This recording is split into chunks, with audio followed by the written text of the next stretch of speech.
Hello everyone, how are you doing? Hope you're doing fine and welcome back to Learn with Anil. Today I'm here with yet another very interesting session that is on the modal verbs may, might and must. May, might, must. In our day-to-day life, we hear this may, might and must words from various people. Let us see the differences and uses. May, might, must.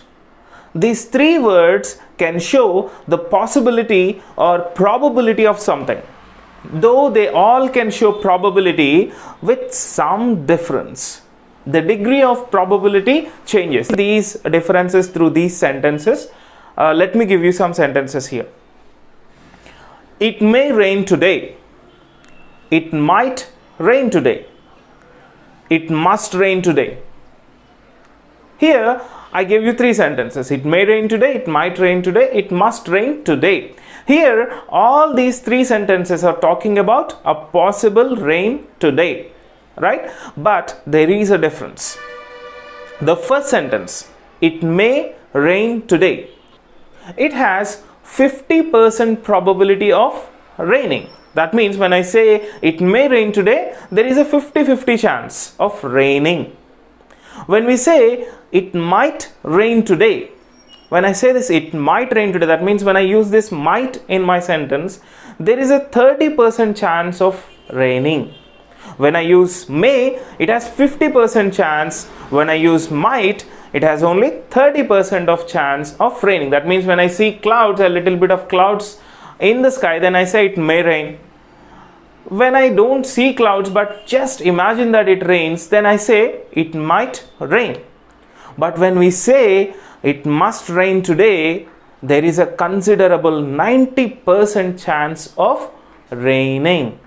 Only when you are damn sure about something, then you use this must in order to show that possibility.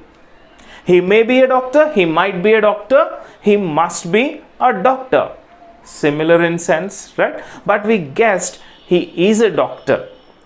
We saw him suggesting some medication to someone, so we guessed him to be a doctor. So we say he may be a doctor. We just guessed that he is a doctor. And when we see the same person near a hospital, so we just think he might be a doctor. There are so many people standing near the hospital, but this person, we consider that person to be a doctor, so we just say he might be a doctor. We are not sure about that. And we saw him wearing a white coat with a stethoscope and entering an operation theater. Then we guess him to be a doctor, and we are almost sure of our guess, and so we say he must be a doctor. So this is the major difference among these three words. I think and I hope you understood the difference among these three words now. May, might and must.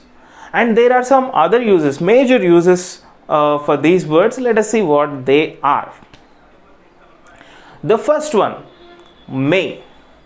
You must have heard this word from many people, like may I come in? May I sit here? May I leave now?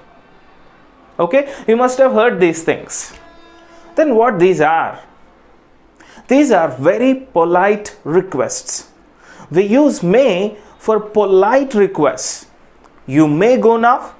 You may leave now. You may sit here. You may sit there. This is a polite way of permitting something. Okay, we request politely using may and we permit politely with may. May I come in? It is a polite request. You may come in. It's a polite permission.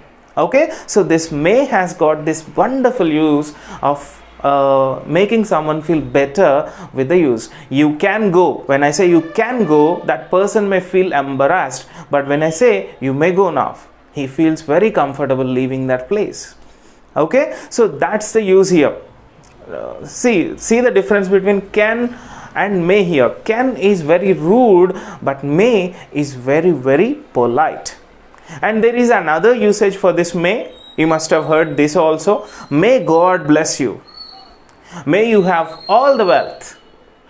Like this, we can use this may for wishing and blessing. May this year bring all the happiness to you. when someone wishes you for a new year, he says or she says, may this year bring all the happiness, etc. Like this, you may get the wishes from the people. May can be used for wishing. And then let us see this might here, but listen, there are very rare other uses for might other than showing possibility. We will discuss the other uses when talking about conditional sentences in my future videos, and might has got very little or very rare uses, so no need to bother about that other than this probability. How about this must? Other than showing this possibility or probability, where else can we use this must? Let us see here. Other than possibility, this must can be used for the obligations, ordering, and for giving advice. Obligations. We must maintain physical distance to avoid spreading of the virus.